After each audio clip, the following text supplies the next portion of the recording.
आप शांतिपुर आ गए अद्वैताचार्य जी के पास। शांतिपुर के समीप ही फुलिया नामक ग्राम में एकांत में छोटी सी फूस की झोपड़ी बनाकर अहरनिश कृष्ण नाम जप रहे थे। उस समय बादशाह यवन ही था और वहां के बड़े बड़े काजी अधिकारी यवन ही थे। भारी अत्याचार उन लोगों का था, यहां तक कि उनके धर्म के विरुद्ध कोई चू नहीं बोल सकता था, सत्ता थी। अब जब वहां काजी को पता चला कि रात दिन ये नाम जप करता है और यवन धर्म से इसका जन्म है, तो उनके मन में आया कि इसको दंड दिलाया जाए कि बड़ा इसका सम्मान हो रहा है। काजियों का ये समझो एक तरह के वो बादशाह ही होते थे, बादशाह उन्हीं के इशारे से चलते थे। गोराई नाम का एक काजी था जो बहुत ही कठोर और कर्कश स्वभाव का था। हरिदास जी का प्रभाव देखकर वो ईर्ष्या से देखता, मतलब कुछ लोग ऐसे देखते हैं कि बस उनके पास जो है वो भस्मासुर वाली ताकत नहीं है कि हाँ दर्दे भस्म हो जाए, नहीं तो भक्तों को वो भस्म ही कर दे, ऐसी दृष्टि होती है। वो दृष्टि से पता चलता है। वो हरिदास जी को ऐसे देखता कि कैसे इनको नष्ट कर दूं। और जब उसको ये पता चला कि यवन धर्म के ही हैं, तब तो बढ़िया उसको रास्ता मिल गया। हरिदास जी का प्रभाव दिनों दिन बढ़ता चला जा रहा था। उसने विचार किया कि यवन धर्म के होकर के हिंदू धर्म का नाम ले रहे हैं, ये तो कुफ्र है, काफिर है, ऐसा काजी ने विचार किया। इसे बादशाह के सामने पहले पेश करें, फिर इसको दंड निर्धारित करें। गोराई काजी ने विरुद्ध राज दरबार में अभियोग चला दिया ठाकुर हरिदास जी की। राज आज्ञा हुई तत्काल गिरफ्तार किया जाए, क्योंकि बादशाह यवन था। हथकड़ी बेड़ियों से जकड़ लिए गए। ठाकुर डरना नहीं, ये डिग्री वालों की बात है जो उच्च कोटि के महापुरुष है, तुम मत सोच लेना कि हम राधा राधा जपेंगे, तो ऐसा नहीं। भगवान वो सामर्थ्य देते जो प्रहलाद जी को सामर्थ्य दी, वही ऐसे भक्तों को सामर्थ्य देते।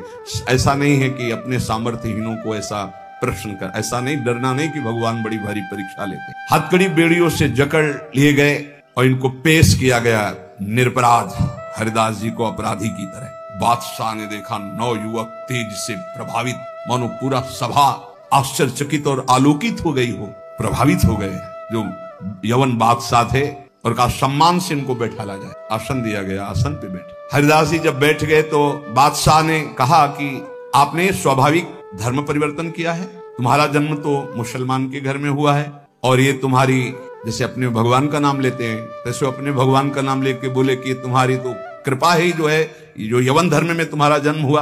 बादशाह ने कहा तुम काफिरों का आचरण क्यों करते हो, इससे तो तुम्हें नर्क जाना पड़ेगा। मुझे बड़ी दया आ रही तुम्हें देखकर, दंड देना नहीं चाहता, फिर भी तुम तौबा बोलो, प्रायश्चित करो और कलमा पढ़ो, छोड़ो इसे, तो तुम्हारे दंड में हम कुछ कमी कर सकते हैं, नहीं तो भयानक दंड तुम्हें मिलेगा, क्योंकि तुम काफिर हो। सुख की प्राप्ति धर्म से चलने से होती, तुम धर्म का त्याग कर चुके हो। हरिदास जी ने कहा श्रीमान महाशय, आपने जो कुछ कहा आप अपने ज्ञान के अनुसार, विश्वास के अनुसार, धर्म के अनुसार ठीक बोल रहे हैं।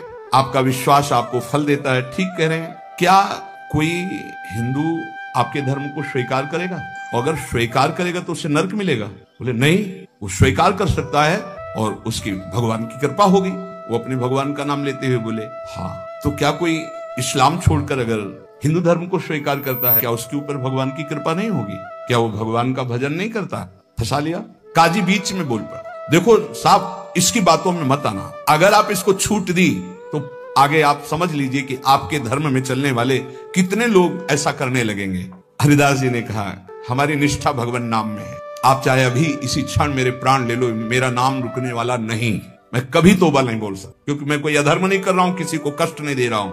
ये निष्ठा देखकर पसीना पसीना हो गया मुलुकपति। तेज गर्व भरी भगवान निष्ठा की बात, इस पे नहीं दैन्यता होती, नहीं प्राण ले लो अभी अपने हम धर्म पर। मुलुकपति ने कहा तुम्हारी बातें हिंदुओं के लिए ठीक हो सकती, लेकिन हम यवनों के लिए नहीं। तुम हमारे धर्म में पैदा हो, इसलिए हमारी बात पर विश्वास करो। हरिदास जी ने कहा महाशय आपका कहना ठीक है, किंतु विश्वास किसी बल से नहीं तोड़ा जा सकता। बादशाह से ऐसे बात वही कर सकता है जिसे भगवान का बल प्राप्त हो। देखो मैं पूर्व जन्म का कोई ना कोई संस्कार लेकर के आया हूं, जिससे भगवान नाम में मेरी प्रीति हुई है, और मैं भगवान नाम छोड़ नहीं सकता। मेरा दृढ़ विश्वास है, चाहे अभी प्राण ले लिए जाएं।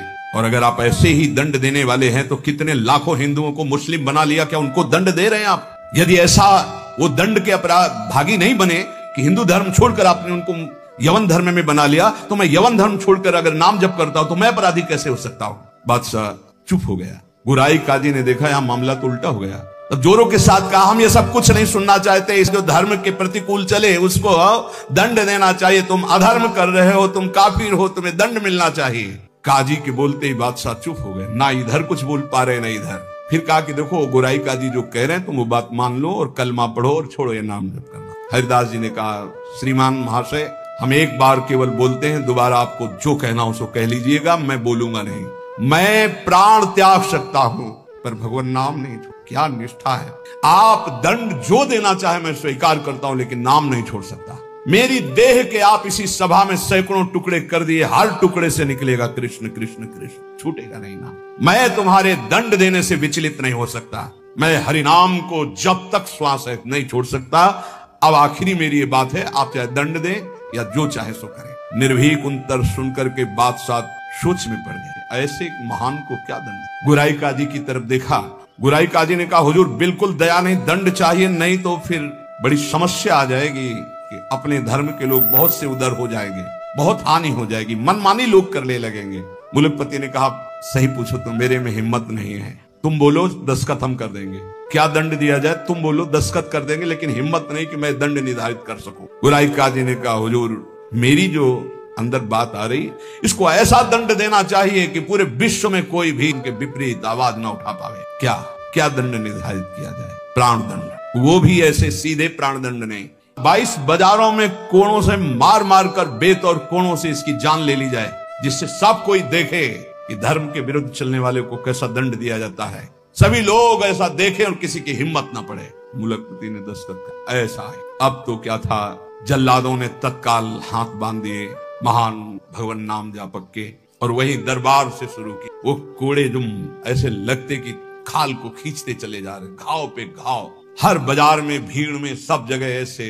ठाकुर हरिदास जी बोलते, हरि बोल, जहां कोड़े लगते हरि हरि बोल। बलिहार है, क्या हृदय भगवान ने बनाया इन महापुरुषों का कि इतना भयानक पीड़ा और कष्ट के बीच में कभी आह नहीं कहा। पीठ में से रक्त की धाराएं बह रही, निर्दयी जल्लाद घावों पर कोड़ों का प्रहार कर रहे, और हरिदास जी के मुख से वही जोर की ध्वनि निकलती, जैसे कोड़ा पड़ता, हरि बोल। धन्य है ये जगत, इन्हीं महापुरुषों के नाम कीर्तन से, इन्हीं के यश कीर्तन से आज पावन है। सत्य कहते हैं, इन्हीं महापुरुषों के प्रताप से आज हम कुछ हरि बोल, कृष्ण बोल, राधा बोल सकते हैं। नहीं हमारी सामर्थ्य क्या, यही सब, ये साक्षात भगवत स्वरूप पार्षद अवतरित हुए जो ऐसी सामर्थ्य का दर्शन कराया। ये है भक्ति, ये है निष्ठा, नाम निष्ठा।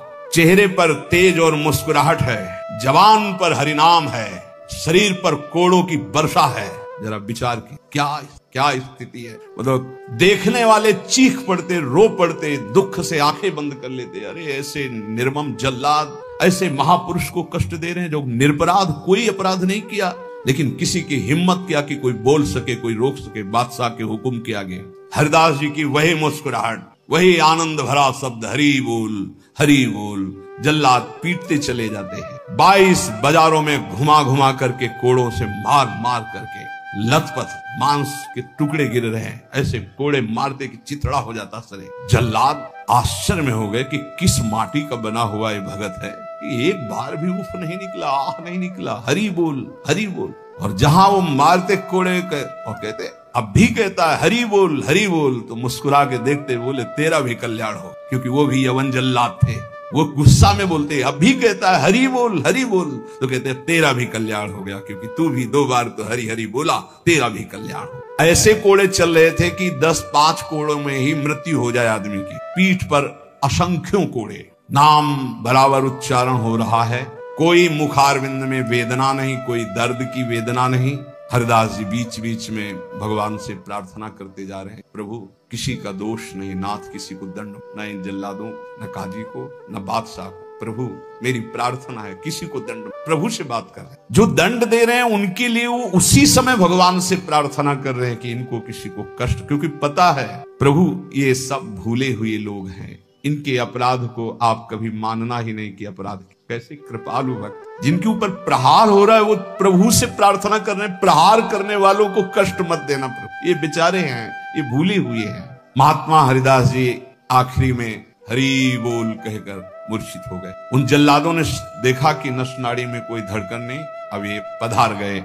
गुराई काजी ने देखा कि हाँ ये पधार गए। सहमति हुई कि अगर इसको जमीन में दफनाओगे तो उत्तम गति होगी उनके अनुसार, इसलिए इसको गंगा में फेंक दो। गोराई काजी ने कहा अगर कब्र में हमारे धर्म के अनुसार तो फिर इसे बहिष्ठ स्वर्ग की प्राप्ति होगी, वो हमें होने नहीं दूंगा, इसलिए इसको गंगा में फेंक दो। फेंक दिए। जे ही पतित पावनी भागीरथी का स्पर्श हुआ, मुख में गंगा जल गया तो जैसे अमृत गया हो। और तो गंगा के प्रवाह में गंगा जी गोद में लेके जा रही, डुबो नहीं रही। अब उनको चेतना आई कृष्ण। गंगा जी धीरे धीरे उनको अपनी लहरों से, गंगा जल के स्पर्श से सारी जो वेदनाएं थी, घाव थे, उनमें बड़ी शीतलता। हरिदास जी को चेतना हुई और बहते हुए जब किनारे लगे तो लोगों ने उनको उठाया और फुलिया के समीप उनको गोद में लेकर के ले गए, जहां उनकी पहले कुटिया थी। चारों ओर ये बात तो फैली गई थी।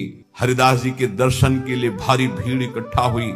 हरिदास जी बैठ करके कीर्तन कर, क्या देह है, क्या स्थिति है। इसलिए जैसे भगवान अनंत, उनके भक्त की महिमा अनंत। गंगा जल के स्पर्श से सारे घाव खत्म हो गए, किसी औषधि की जरूरत नहीं पड़ी। चमत्कार। जब बादशाह ने सुना कि वो जीवित है, नाम कीर्तन कर रहे हैं, तो विश्वास ही नहीं हुआ गोराई जी को कि ऐसा हो ही नहीं सकता, ऐसा बिल्कुल नहीं हो सकता, क्योंकि कुछ बचा ही नहीं था, इतनी उनकी मार मारी गई थी, ऐसा हो ही नहीं सकता। बादशाह, गोराई काजी सब देखने के लिए आए। जब ये सुना कि बादशाह सब हटाया गया, बादशाह जाग, वही तेज, वही नाम, वही स्वस्थ शरीर। तब उन्होंने गोराई काजी की तरफ देखा और कहा भारी अपराध, ये कोई साधारण नहीं हो सकते, ऐसा दंड पाने के बाद तो कोई जीवित ही नहीं रह सकता। साष्टांग दंडवत ठाकुर हरिदास जी की बादशाह ने की और कहा मुझे क्षमा करो, वैसे मैं दंड देना नहीं चाहता था, लेकिन ये गोराई काजी ने, उन्होंने कहा श्रीमान अब भी आपसे प्रार्थना करता हूं, आपका इसमें कोई दोष, ये कोई हमारा पूर्व का हिसाब था जो पूरा हो गया, आप प्रसन्न रहिए। उन्होंने कहा मैं आपकी सेवा करना चाहता हूँ, आप आज्ञा कीजिए। ठाकुर हरिदास से कहा, बादशाह ने उनका बस एक सेवा कर दी, अब कभी आना मत और हमारे नाम कीर्तन में कभी विघ्न मत डालना। उनका आज के बाद कभी कोई आपको विघ्न नहीं डालेगा, और आप अगर ऐसा कहते तो मैं कभी आपके सामने। काजी को फटकारा और लेकर चले। हरिदास जी ने विनम्रता से कहा सुनते जाइए, आप कभी क्षोभ मत करना, इसमें कोई अपराध नहीं है। देखो मनुष्य शरीर में दुख सुख का विधान होता है, हर जीव को अपने कर्म भोगने होते हैं। निमित्त किसी को कर्म बना दे, आपको निमित्त बना दिया, ये तो मेरा ही कर्म था जिसको मैंने भोगा। ऐसे कोई कर्म पूर्व जन्म में किए होंगे जिनका फल मुझे भोगने को मिला, आप कभी क्षोभ मत कीजिएगा। हरिदास जी की ऐसी बात सुनकर फिर बादशाह लौट पड़ा, चरणों में पुनः प्रणाम किया। जितने भी वैष्णव ये सब आकर के बड़ा दुख प्रकट किए हरिदास जी के पास। क्या भगवान, कहां भगवान, आपके ऊपर कोड़े चल रहे थे, कहां भगवान थे, क्यों नहीं बचाए। हरिदास जी ने कहा आप लोग नहीं, आप तो शास्त्र के मर्म को जानने वाले हैं, लेकिन भगवान की कृपा को जानते हैं। मुझे जो दंड मिला उसका कारण है मैंने भगवान नाम की अवहेलना सुनी राज दरबार में, और जीवित रहा, इसलिए मुझे दंड मिलना जरूरी था। और दूसरी बात, जिस समय मेरे ऊपर कोड़े चल रहे थे तुम्हें दिखाई नहीं दे रहा था, हरि ऐसे की एक भी कोड़ा मेरे ऊपर नहीं लगा। जैसे प्रहलाद जी से पूछते थे उनके मित्र कि तुम्हारे ऊपर हाथियों से कुछ लाया गया, ये तो कहते थे मेरे हरि मुझे ऐसे गोद में लिए, एक भी कष्ट मेरे को नहीं हुआ। ठाकुर हरिदास जी कह रहे तुम्हें नहीं दिखाई दिया, तुम कोस रहे हो प्रभु को। जिस समय कोड़े चल रहे थे हरि ऐसे शास्त्र बाहुओं से मुझे ढके हुए थे, वो कोड़े हरि के ऊपर चल रहे थे, मेरे ऊपर नहीं। वो हरि वार ले रहे थे, मेरे ऊपर नहीं। तभी वो जोर से बोलते थे हरि बोल, क्योंकि हरि पास में। ये भक्त जानता है, बहरी क्या जाने। मुझे तो तनिक भी दुख नहीं हुआ, ना क्लेश हुआ।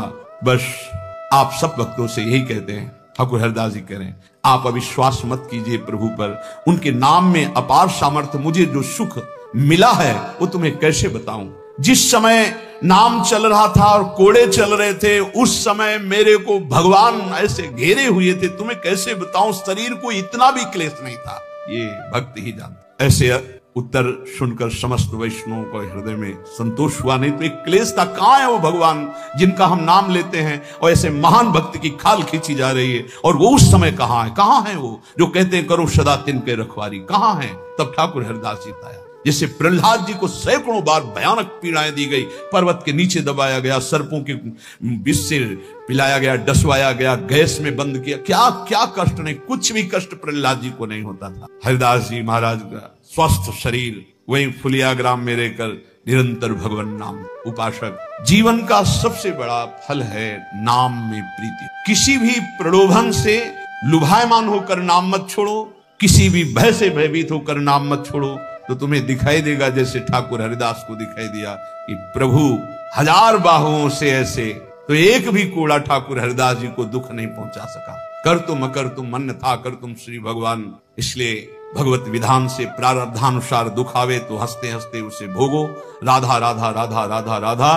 कभी अविश्वास मत करो कि भगवान कहां, जो हमारे दुख की निवृत्ति नहीं कर रहे। नाम जप करोगे तो अपने आप ऐसा ज्ञान हो जाएगा, अपने आप ऐसी स्थिति आ जाएगी, हर दुख सहने की स्थिति आ जाएगी, हर सुख सहने की स्थिति आ जाएगी। सुख सहन घमंड नहीं, हर्ष नहीं, दुख सहन शोक नहीं, व्याकुलता नहीं, अंदर ही अंदर एक परमानंद की अनुभूति नाम से होती है। अभी वो स्फुरित नहीं हुआ, इसलिए मन विषयों में भाग रहा है। जिस दिन हृदय में परमानंद स्फुरित होगा, आप मन दौड़ाना भी चाहेंगे तो नहीं हटा पाएंगे प्रभु के नाम से मन। ऐसा जैसे हृदय शुष्क है तो काम के लिए, भोगों के लिए, वासनाओं के लिए हमारा मन रोकने पे भी नहीं रुकता, भागता है। और जिस दिन निज सुख मिलेगा, भगवदानंद मिलेगा नाम जप से, उस दिन आपके सामने भोग सुखद होंगे संसारिक, और आपको भोगने की इच्छा नहीं होगी। और आपको भोग के लिए प्रेरित किया जाए तो भी आपके मन में घृणा ही होगी, इच्छा ही नहीं होगी। वो निज सुख है। वो जिस समय स्फुरित होता है तब वो त्रिभुवन विजेता हो जाता है।